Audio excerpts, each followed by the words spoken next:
Thank you for tuning in. This week on Top Trends, we got a big story.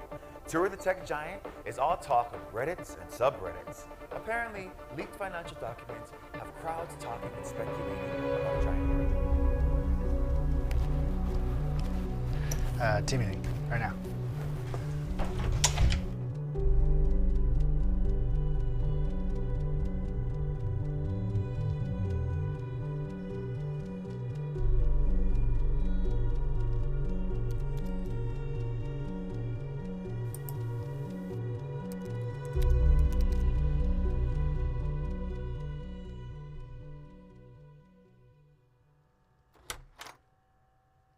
Hey guys. Have a seat. Okay. Mark, as you know, we've had a serious data breach. After a lot of investigating, we've determined that the initial compromise came from your account. I know you were transferring a lot of financial data back and forth prior to our acquisition. Did you follow company policy and use a VPN? No, just guest Wi-Fi. It didn't even require a password.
Welcome to the cybersecurity series. I'm so glad you joined us today.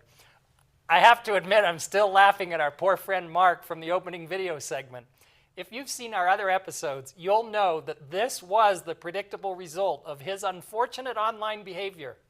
If this is the first episode you're watching, I invite you to watch the opening segments of our previous 2 episodes to see just what Mark was up to that landed him in this situation. And Mark, if you're out there, please, just step away from the keyboard.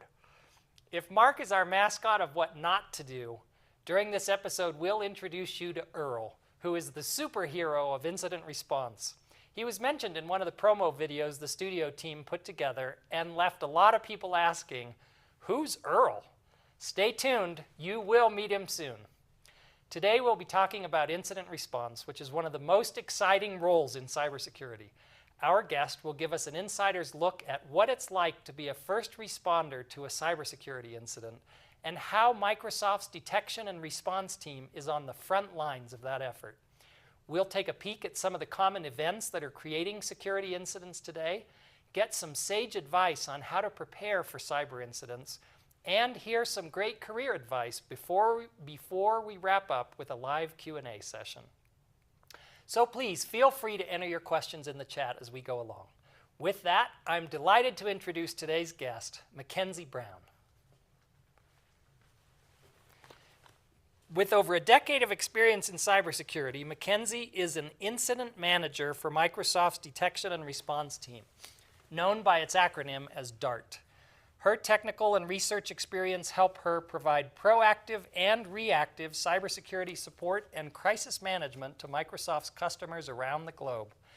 You can find MacKenzie promoting cybersecurity and tech-based organizations in and around Boise, the capital of her native Idaho. She's a passionate advocate of women in technology, mentorship, cybersecurity recruiting, and helping bridge tech sector gaps. MacKenzie, welcome. So glad to have you with us today. Glad to be here.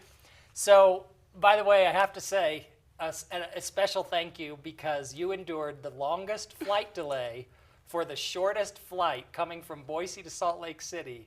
I think your delay was 7 times the length of your actual flight. Yep. Lots of time spent in an airport. Not So- my first rodeo, but definitely when the airport is near home, it tends to be a little frustrating. Yeah, thank you for making the effort and being here with us today. We do appreciate it.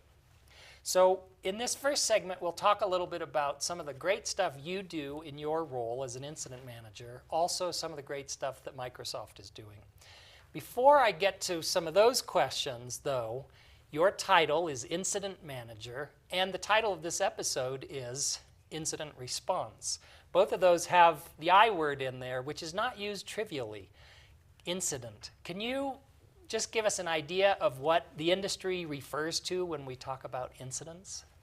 Yeah. So I do try to be very specific because not just our team, but many organizations, security teams, and third-party vendors and partners, they try to be specific around the taxonomy that we use. So the term incident and breach, compromise, intrusion, security event are not loosely used. So we don't say the B word per se, because if you're talking about a breach, for example, it's usually a validation that your data information assets have for sure been exposed through not just confidentiality, but potentially leaked, as you've seen in the video, exfiltrated, exposed depending upon the threat actor you're dealing with, and a lot of those words we don't tend to use even as third-party responders right away, unless there's a lawyer in a room. Then when we know what words to use. But Thank you. there is some specificity around using the term incident. And generally, if you're responding to an incident, we have validated without a doubt that there are indicators of compromise in your environment and that your critical assets and or just assets have been potentially compromised, or you have a live threat actor in your environment. You need to respond. Great, thank you. So an incident basically means the alarm bells are ringing, somebody needs to do something. Yep, absolutely. We'll talk a little bit about that in our learning segment today too, sort of what's the line between an event, which could be anything, and when it crosses over to an incident. So, Incident Manager at Microsoft's Detection and Response Team, or DART. So can you help us understand, so what do you do? So it sounds a lot cooler sometimes when I say incident manager, but we really are, I sometimes think security therapists. It sounds weird, but we are focused on not just the operational efficacy of our team, but also our primary role, which is to be that intake, that first person on the phone contacting a customer after they've had a, not B word, but a validated incident. So we may not even be the first contact. At Microsoft, we have other teams that actually focus on validating, okay, Mr. Customer, present this. Is this really an incident? Is this a false positive? Is your Yeah. configuration just a little wonky? Is your telemetry not necessarily showing everything correctly? Once it gets to us, we know it is an absolute incident and compromise to some degree, especially at that domain level. So we're picking up the phone and kind of balancing the emotions that are going on, and then also doing our due diligence. Even if a customer decides not to work with our team, we want to make sure that, okay, we're going to give you all of the information we know, all the threat intelligence if available, any sort of recommendations for hardening. This is what you need to do to contain, stop the bleeding, and that's a big part of our role. When you first said we're kind of like therapists, I was like, well, that's interesting. But really, when you're on the phone or on site with someone, this really is kind of the worst day of their life often. That, oh man, things have just gone nuts with our network, or our business is shutting down, or whatever. So sometimes maybe it starts with virtual holding hands and say, it's going to be okay, we're going to get through this. I'm waiting for that Teams action there. That's a a feature great- where you're that's a like, great- and now we're holding hands. Hey, you work for Microsoft, maybe you could make it happen. Let's make that dog food setting happen. Yeah. Yeah, absolutely. I think it was inherent in the answer that you gave, but primarily your customers, clients, what do you? Customers. Primarily your customers are external to Microsoft, right? You're not the internal. Not security the team. internal. We have an extremely large and impressive internal incident response team. And you can imagine Microsoft, among many organizations in the world, is highly targeted on a regular basis. Yeah. So we are that customer-facing global team, and our team's spread all across the world. Sounds very exciting. Somewhat chaotic, but very exciting. Minus the airport, yeah. Like I said, minus sitting at the airport for 7 hours. But as I said in the opening, incident response really is one of the most exciting aspects of cybersecurity because, one, you never really know for sure what's going to happen on any given day. And then two, it sometimes is just total chaos. Absolutely. And I like to think of your ability to respond as the backbone of a cybersecurity program too, right? Because we want to risk and governance level, get everything inventoried and monitored, and we want to be able to detect and or mitigate. But what do we do when things happen? That is absolutely going to be what I think is the primary objective for security teams to make sure that they're prepared for. Sorry about that. We're using the iPad I feel like we need to today. pick up the phone. It's true. We're using the iPad for live Q&A, so please keep the questions coming. We'll get to them. Somebody's account just got a FaceTime call coming in, so maybe it's a good question, but you'll have to type it and put it in the chat for us to answer it. So thanks for that. That was the ringing in the background. So, by the way, Dart. That's got kind of like S.H.I.E.L.D. does with Marvel, kind of a superhero. Is it possible that you and your coworkers are undercover, like cyber superheroes? I mean, I feel like we're still waiting to get bit by some spiders, and that results in more powers or something better than the ability to use PowerPoint and Excel perfectly. But and that's probably consulting 101. But we do feel a little bit like a superhero team. When you join an incident response team, especially a third-party one where you have many customers. Every week you're in a different environment in many cases, and all over the world, different industries. But you're seeing things before we're hoping they don't hit the headlines, right? So we're seeing almost the future as it's happening because we're up against a pretty sophisticated and impressive threat landscape, essentially. These actors we're definitely going to talk about what they're doing in a few minutes. Yep. By the way, I think I just heard my 17-year-old son, Sam, groan with the dad joke on the whole Dart S.H.I.E.L.D. thing, but it's the best I could come up with today, and a great answer. Thanks for that. you. So, Dart, I understand detection and response, both, as we said in the opening, proactive and then reactive, trying to help customers avoid and then help them respond appropriately when bad stuff happens. Yep. You're an incident response manager. What other titles and roles do your teammates have in Dart? Great question. So as an incident manager, right, we're holding hands with a customer. We're getting things, scoping what's really going on. We want to get all the information gathered. And then our second primary objective is putting a team together. We want to have all the right resources that can accompany all the activities that are necessary during an investigation assigned to that customer. And they're available and ready to go, whether it's put them, hopefully not with a 7-hour layover, but put them on a plane and or get them logged in quickly and working with the customer within the hours. So it's important for us to be able to fill specific roles. So the primary one is going to be, and like much incident management type of trainings, is a lead investigator and incident handler. And that person is the ringleader of the circus, essentially, and they're really being that bridge between the customer, the bridge between the network room and the board room, in a sense, and then working with delegating tasks. Then we have threat hunting. So that's a fun buzzword, but not a buzzword. It's absolutely a necessary type of role, and that's almost being Sherlock Holmes.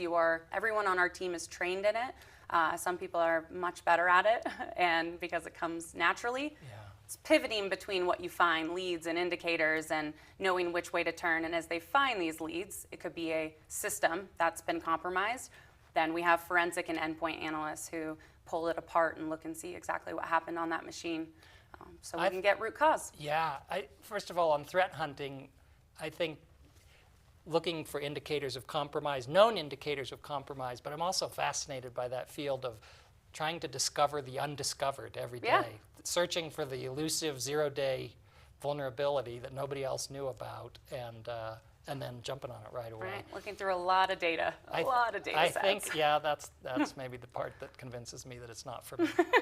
But I think your mention of all of these roles is really helpful. And again, it exemplifies just how vast the profession of cybersecurity is. There are so many different roles for so many different skill sets and interest levels in certain things. So thanks for those answers.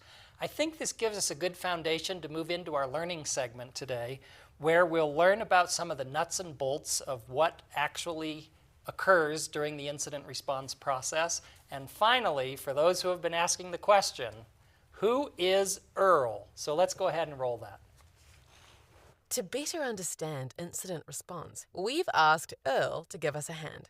Earl knows a thing or two about responding to incidents. That's because when faced with an incident, the proper response is to pick on Earl. We'll get back to you in a minute, Earl.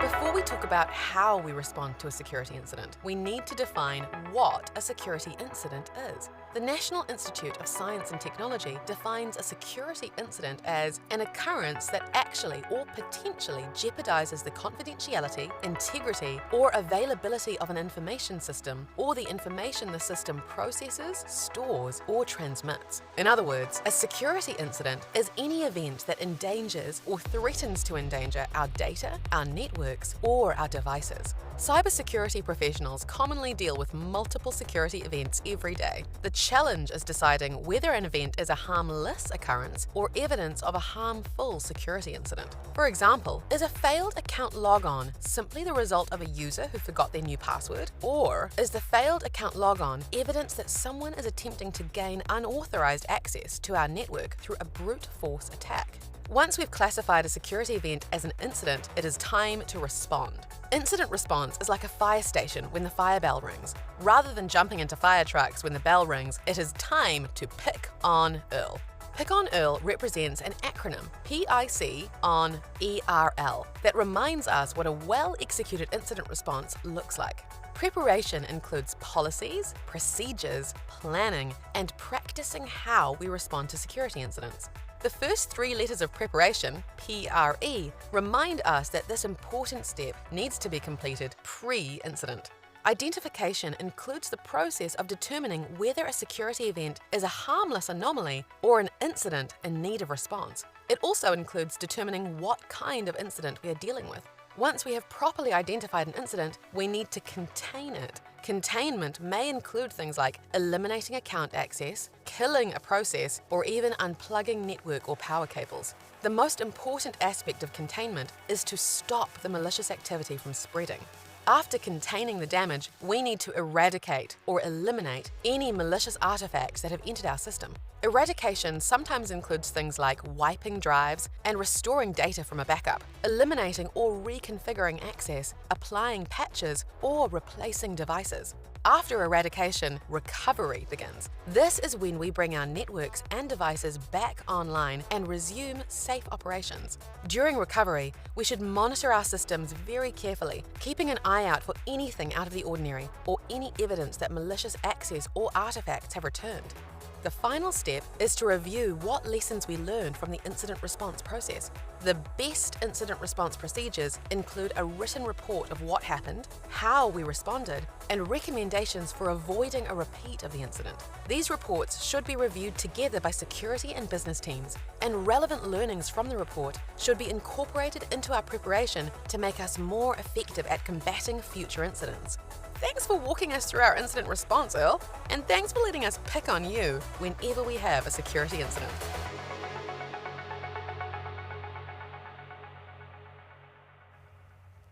That was a great learning segment, and we finally got to meet Earl, our superhero of incident response.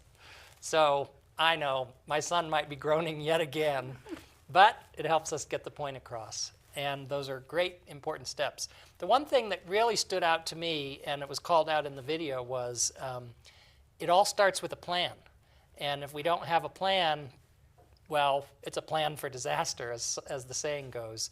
I think that a lot of small and medium-sized businesses, sometimes they don't have an incident response plan, and they think it's because, well, either we're too small, that nothing bad's going to happen to us, My suspicion is that's a less frequent opinion these days. But the other one is, this all sounds so complicated, I don't even know where to start. So what advice might you have for those that think that way? Oh, well, I will say that we have absolutely seen it all. As far as organizations with no plan, the zero plan method, that's never a great method to have unless you just love excitement. Or I like to consider it the dusty plan, the plan that's kind of a copy and paste policy, procedure, and someone signed their name at the bottom. But a real incident response plan is important because it lays out all of your stakeholders, the people you call, and it's not just inclusive to the people within your organization, but also your partners, your vendors, cyber insurance partners. Maybe DART. Maybe DART. Maybe DART, yes. We definitely are very busy, so we take that call for sure. Maybe I will pick up that call. But that plan is important to have those roles and responsibilities kind of laid out so that people know exactly what to do. Yeah. So just start somewhere. Start somewhere, and anything. if you don't know what to do, call MacKenzie or we will come up with a friend. Plan. The plan is us. We are the plan. Yeah. Even if it's a shoe repair business with one employee, if there is a computer connected to the internet, you got to have at least a plan. Yep. Awesome. So at DART, you get to see all the bad stuff that's happening all around the world every single day. Can you give us an idea of what some of the more common incidents are that you're responding to at DART? We're so excited to talk all the bad stuff in the world today. It's so exciting. It is really interesting and intriguing, especially if you're in cybersecurity and you really want to be on those front lines and see what's going on. Everything that you can imagine of what we're responding to today is we still see occasionally the distributed denial of service types of attacks, those DOS attacks. Ransomware is big winner, usually a greatest hits album always comes back with those ransomware groups. And then what we're seeing a lot more is the IT and OT environment really trying to keep up with the sophistication of attacks with the innovation of more smart technology, as well as keeping up with our critical infrastructure. So the types of attacks we are focused out I'm going to cut in. You said IT and OT. We talk about IoT, Internet of Things, the IoT Alexa, the vacuum cleaner. I'm thinking at my house of all of the fridge, all of the things that are now smart connected. Yes. As well as the OT, and you just started to mention, I think. Your infrastructures, your water, your power, your air traffic controllers, whatever those are that run on, some of them on some very old systems, the SCADA very old systems. And it's not necessarily new. They've been dealing with a lot of security risks and keeping up with the Joneses.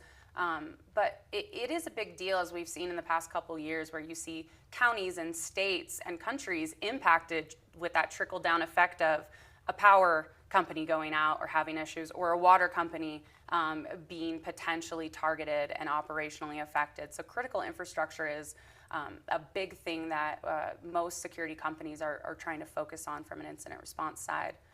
A lot of the things that you mentioned, I think most of our minds sort of tend to go towards criminal activities. Ransomware especially, because it's a way that criminals have monetized breaches or incidents, in this case locking down an entire network and demanding a ransom payment for it. I don't want to jump ahead, but our next episode may be all about ransomware. And fun! Yeah, but there's a whole nother side of that. I don't think that's actually good English. Whole nother. There's another side of that, which is nation states, actual governments of countries that are getting involved in some of what we always attributed to, oh, that's a criminal organization out there. Kind of what I would call sort of this blurred line attack, where is it a nation state? Is it organized crime?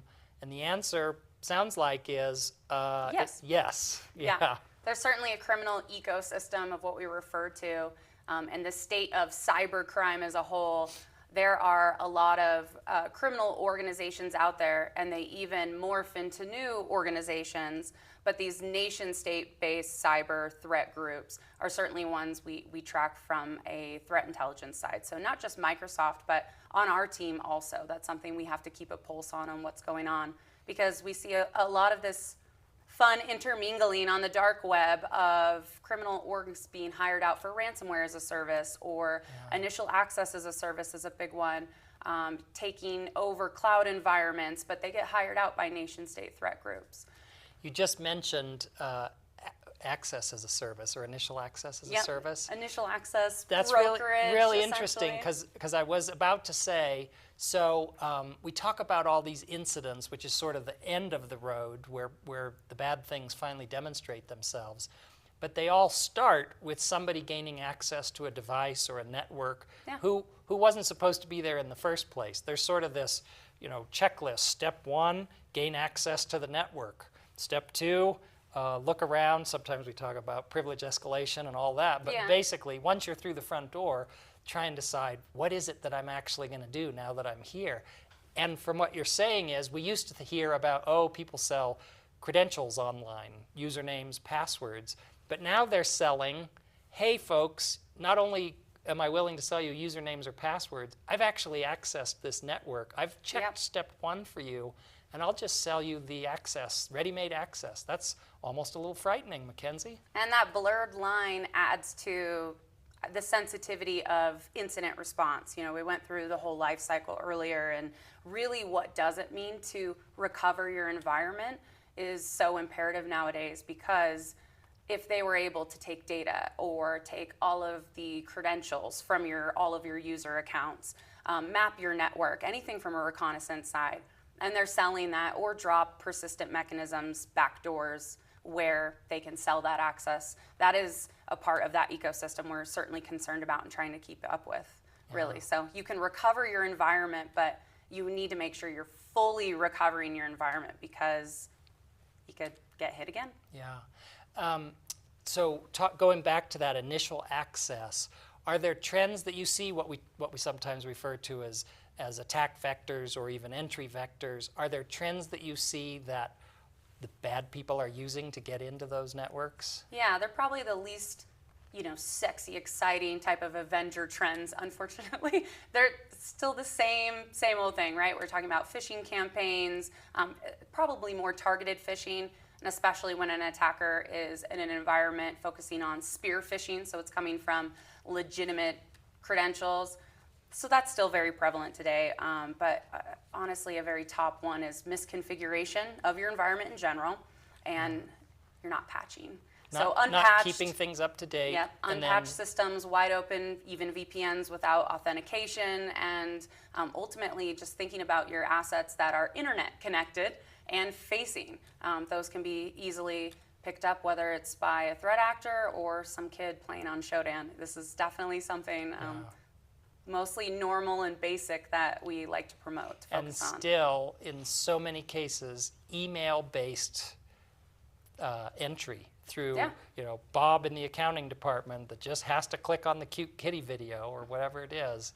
I love cats. Yeah, so. Who doesn't? It's the biggest, that's the easiest bait right there. It just keeps working. Yeah. So any guesses?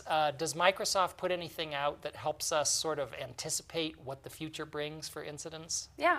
So we work with a team called Mystic at Microsoft. They're the threat intelligence team, DART, and then Defender product teams. We work together to put out a lot of blogs of what we're seeing. So something that is happening right there to many organizations around the world, well, we're going to write about it, whether it's a threat actor group or a new technique or tactic. The other thing is the Microsoft Digital Defense Report. There should be a new one coming out here shortly, but between last year's and this year's, it examines based on real data, real signals. Microsoft picks up 24 trillion signals a year based upon what we're analyzing and what we're collecting through that data from a threat intelligence side. So we are also looking at DART data. We're trying to anonymize it, but to focus on those countries of origin from a nation-state perspective, types of malware that's most commonly used, and of course, initial attack entry vectors. That data is super special. So the Digital Defense Report really lays out what we're concerned about. And I think that's a free resource, right? It's free. People can look it up, Google it, keep checking for when the next one comes out. They can download it, and it's really very informative. So great plug there. So, okay, MacKenzie, we're here at WGU. Our mascot is Sage the Night Owl. And so we like to have some sage tips that we throw in. For this episode's Sage Tips, we're going to take 1 minute and look at a promotional video that the studio team put together for this episode. It's an incident response scenario that really just looks like a train wreck. And so then I'm going to ask your advice on what could be done differently so that a scenario like that doesn't occur. So let's go ahead and watch that video for a second. Today, we've done it. Nothing can stop us now. Fortune 500, here we come.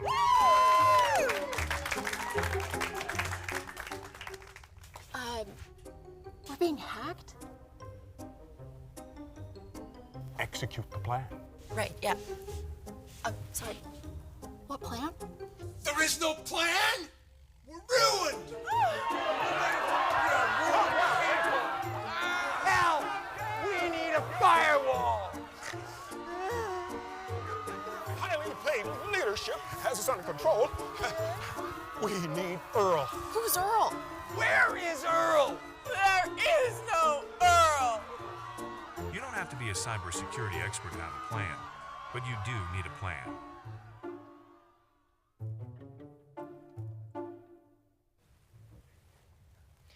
All right, it was a train wreck, kind of a funny one, and I don't even know if I should ask this. Have you ever seen something like that in real life?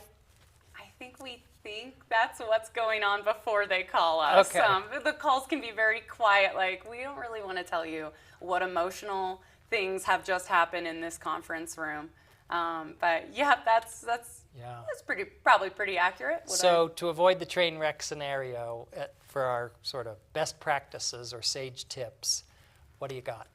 I mean, a plan, right? We've been talking about that a lot, having a plan, but testing that plan is huge too. So the details of having a disaster recovery plan, a business continuity plan, an insurance plan in a sense where you meet the contractual obligations. All of those go hand in hand with your incident response plan. And, it's never going to be perfect, but having something in place means we can test it out and do some tabletop exercises, but really get in there and at least there's something written down with someone's name. Great advice. Thanks for the sage advice, sage tips for the day.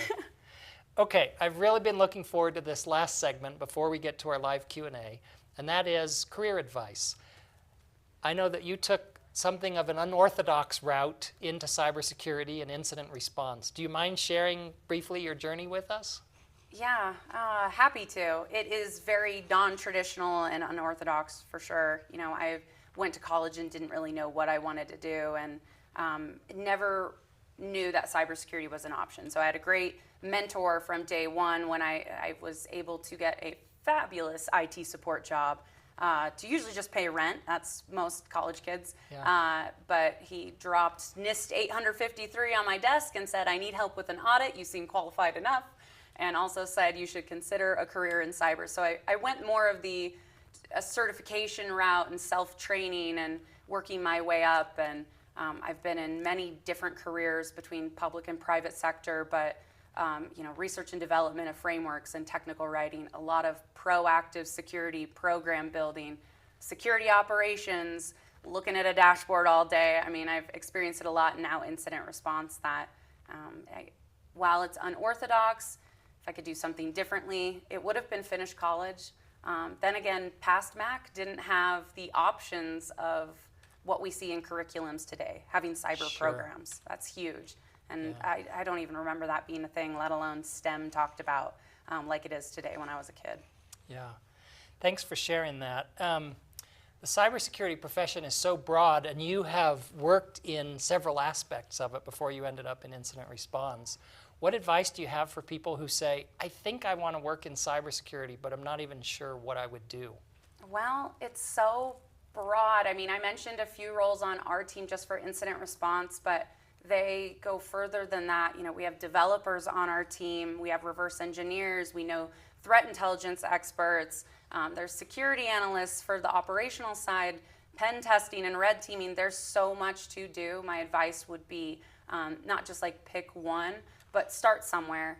and find what, if it's a security analyst position, you're staring at a dashboard all day, find what you are passionate about. Some of us have skill sets in areas that will lead us to coding or lead us to incident response. We may like the fires, and we may want to put out what we call dumpster fires. You may be a dumpster fire diver and you want to go for that. Then you got to try it all a little bit. Yeah, that's great There's advice. so much to do, though, in cyber alone. Great advice. You've been amazingly successful in your career. My guess is you've also gotten used to being one of very few females on most of the teams that you're working on. Cybersecurity and IT in general is still a male-dominated profession. What can you share about your experience as a woman in cybersecurity? That's a whole novel. I could probably break We could have down. a whole episode about it, couldn't we? We'll have you back should have again. a whole episode on diversity and inclusion. But certainly when I first started my career, I feel like when you're in a smaller office, you don't notice it as much. And then as you get into the private sector consulting, you notice it a lot more.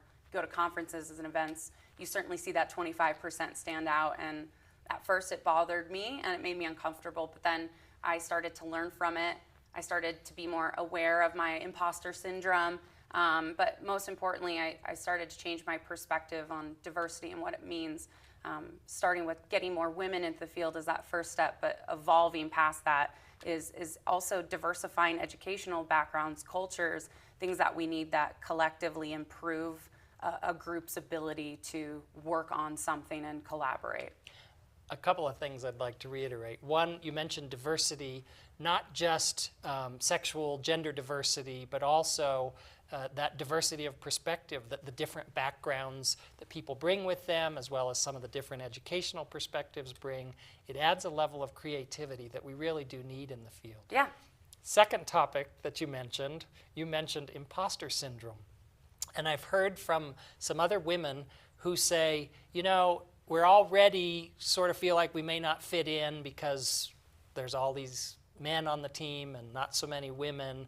It's just another thing. So what advice do you have on overcoming imposter syndrome, whether for a woman or for a man? I think first step is recognizing you have a problem, as any first step goes. But I think what I realized as I've grown in my career is that everybody has imposter syndrome. I also find that there's no cure for it. You can only alleviate the symptoms a little bit.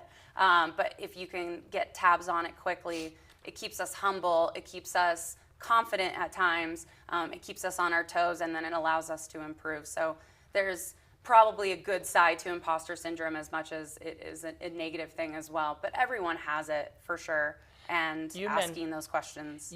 You mentioned too, first of all, hey, if you're in the job, somebody saw either already existing ability or potential. So just go for it. The other thing, though, you mentioned was very early on you had a mentor who pushed you into the NIST 800 whatever, the special publications. How important is mentorship, especially for women trying to increase their representation in the cybersecurity field? It's really important. In one of our organizations back in Idaho, we say the C to B, or you have to C to B. So that comes at every person's ladder or stage in the ladder they're climbing, but every stage in their journey and career. Mentorship's a big part of that. And it doesn't need to be, I'm Mr. Miyagi, I'm calling you every day and learning to wax on and off, but you are having a contact of someone who believes in you, who's dropping the wonderful audit project on your lap, but also is able to give you career advice and navigate things that aren't necessarily pertaining to your job, but getting the next job or getting that promotion or learning something new and solving a problem. Mentorship's extremely important for that. And then I think equally volunteerism. So more representation for women in this field means we need more women in positions like mine or other security positions.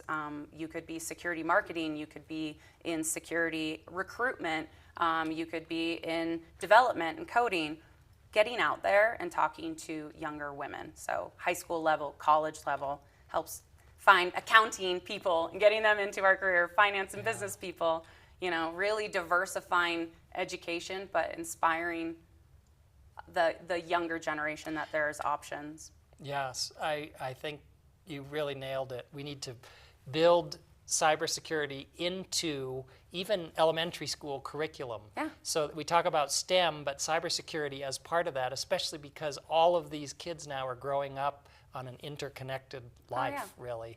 So that I always say, so that when the 6th graders are asked, what do you want to do when you grow up? It's not just astronaut, president of the U.S., doctor, lawyer, but also cybersecurity professional. Or DJ, or That's true. Influencer. I see that a lot. But yeah, if I feel like if the 6th grade class knows more about the advertisements between their YouTube videos, then we might be doing something wrong. We need to focus on teaching these household terms that we're talking about. These should be taught in every house, I think, and that improves. Such great over time. advice. So we've had a few questions come in, and a couple of them are for you. Great. One is, what sources does DART rely on to determine actual risks? We talk about threats and vulnerabilities. Do you focus more on the threat side, more on the vulnerability side, or is it kind of a soup of all of those? So as far as sources, I mean, if I'm interpreting the question correctly, so apologies if I'm not. I think they're asking sort of what do you watch? What's the dashboard that you're looking at that says, uh-oh, something's coming, folks? So to be able to determine if something's really happening and validating it even throughout our investigation, we rely on the data that we collect. So you can only do so much with the evidence that you have. So data is a source in itself, as we all know. We also rely heavily on the partners we have at Microsoft. So that threat intelligence team, if we see an anomaly, whether it's a malicious file or an IP address or domain or activity that looks funky, we work very closely with them for them to say, we've seen this before, this is what that is, this is where else we have seen those things. So a risk is generally in your face, right? You see a bunch of vulnerabilities on a system you're analyzing. Sometimes those are like the low-hanging fruits to figure out risk. MFA is not enabled, right? You have risk right in front of you. You know what's configured or not. As far as threats go, it sometimes takes a little bit more critical thinking and analysis and working with your partners to figure out what your threats are. What's the average size company that DART has as customers? The average size of an organization, or maybe that's a tough question. Or the amount of customer. I don't know. How about what we're getting to? We've seen it all. We've truly seen it all. What we're getting to is, are your customers little companies, medium companies, gigantic companies, global companies? Yes. Excellent. All the above. Yeah. We've worked with smaller school districts or small law firms, and a lot of that is because even if you are a smaller company, just because you don't have a SOC in your backyard. Security Operations Center. Backyard could have thrown that off too, like a SOC in your backyard. Yeah. Just because you don't have that doesn't necessarily mean that that's not a business, cyber is not a business priority. So small and medium businesses are still a component for us because they go through insurance policies and they need recovery efforts, or they need someone to come in and do a tabletop. So our customers are all over. A follow-up to that is, how often are small companies targeted, and is that changing? I think the answer is all the time. All the time. It's kind of like the old anomaly. How fast do you need to be to outrun a bear? And it is just faster than the other guy. Well, also, what's the likelihood that we're going to run a bear in here? So I think that's also a part of it, is threat analysis or threat modeling your company. If you are a small optometrist office, you might be more concerned about your health records and PII. So you can threat model around, hey, here are our risks. Here's the likelihood that my small medium business is going to get hit with ransomware, and our backups are also connected, and we need to call DART or someone else to come fix this. So great. There's one more. I want to recognize that the question came in. We're not going to take the time to answer it all. The question is, can you describe the process of information gathering on a quarantine system? And my belief is that is a system which has been now taken offline because something bad happened. So you're in that containment phase of pick on Earl. Right. And take offline, don't turn it off. Yeah. First of all, Is there some don't turn it off. Define isolation. Don't turn it, and make sure it's actually quarantined before you start. Make sure you've got that data. Messing with it. It's not unheard of that sometimes we get systems that we're like, hey, this is weird. Can we analyze that system? And they've already cleaned it up. We're like, great, that's. So MacKenzie, we're out of time. We could have taken 2 more episodes worth of information from you. So great, your industry knowledge, your experience, your advice for everybody has just been fantastic. Don't be surprised if we ask you to come back again. We just may need to figure out a way that you don't have to wait at the airport. Yeah. Next time. Just get a jet plane, come pick me up. It might be easier. Yeah, I'll drive. And thanks to all of you for joining us today. We had one other question on where you can find Pick on Earl or the other learning segments in here. We have a QR code for a new YouTube channel where we're putting those segments. Use them freely, learn, tell your friends, tell your neighbors, because each time any of us does something more securely on the internet, we're all contributing to the overall digital security infrastructure of our nation. So our next episode will be December 14th. Just in time for the holiday season, we'll be talking about the gift that nobody wants to receive, and I mentioned before, ransomware. We're lining up a great panel of experts. I don't know why I wanted to say efforts. We're lining up a great panel of experts who will help us understand what ransomware is, what to do to try and avoid it, and like MacKenzie has told us today, what to do in the event that we have to respond to it. So we'll see you back on December 14th for the next episode. Until then, by all means, dust off your incident response plan and go out and practice it somewhere. Thanks again. We'll see you next time.